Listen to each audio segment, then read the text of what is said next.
slight, and that kind of leads us to our implications.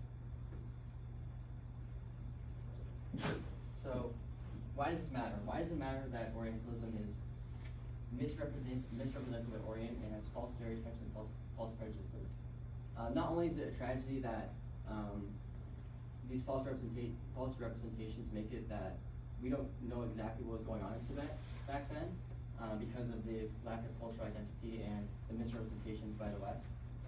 Also, it helped fuel ulterior motives from the West to help take advantage of the Orient. Like, for example, although not mentioned explicitly in this presentation, economic exploitation, cultural fascination, a projection of their own ideals, among other things.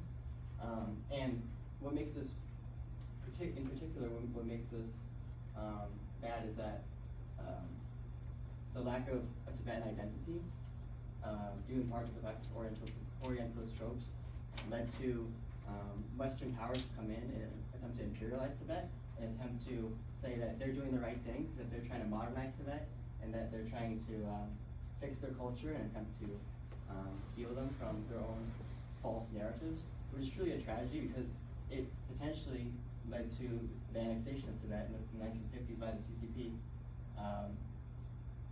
due to the fact that it seemed like what they were doing was just and right, and that they were fixing Tibet and helping to liberate the people. When in reality, it was the complete opposite, because Tibet was a functioning society, and China came in and made it worse. So, all in all, just that's why Orientalism, that's why it matters, because of these ulterior motives. And I took, in my research paper, I kind of took a more modernized spin on Orientalism and Orientalism today and what it looks like for our future. So again, I was mentioning this, like Nima Droma activists like her are really important to keep in mind, because people like her are ones that are going to destroy this discourse and ultimately lead to more, not freedom, but freedom to express, freedom for Tibetans to express who they are in the right manner.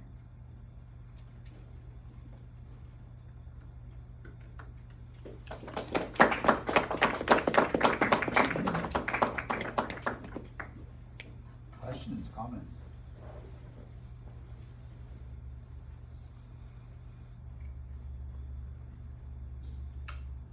Anyone?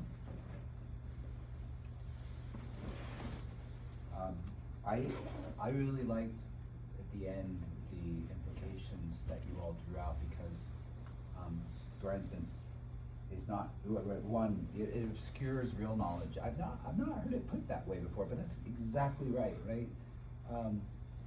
We can learn something about these places, but often we miss it when we're wasting all our time in these fantasies, these images that kind of hover above reality. I like how you also said it obscures ulterior motives. It's not just that there are ulterior motives, which many of you have written about in your papers, right? There are motives of wealth acquisition, of fame, of mapping and including within this kind of scientific domain, and even imperialism. There's all these other real ulterior motives, but more importantly, this obscures that, it gets us lost in kind of the fantasy of it all. Likewise, the lack of Tibetan identity, Tibetan voice, and the repercussions of that for later Chinese history. I thought you had a very thorough list there. And I like, finally, Lily, you're pointing us to Nima Doma, even though we didn't get a chance to discuss that in class, so which was a shame, because I would love to hear your all's thoughts more about that, including yours, Lily's. Because we've talked about how the critique of Orientalism doesn't exactly undo it.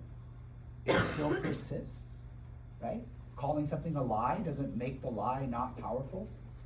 So what is a way maybe of counteracting that? And this perhaps really suggested this might be one, where you're fighting fire with fire in a way.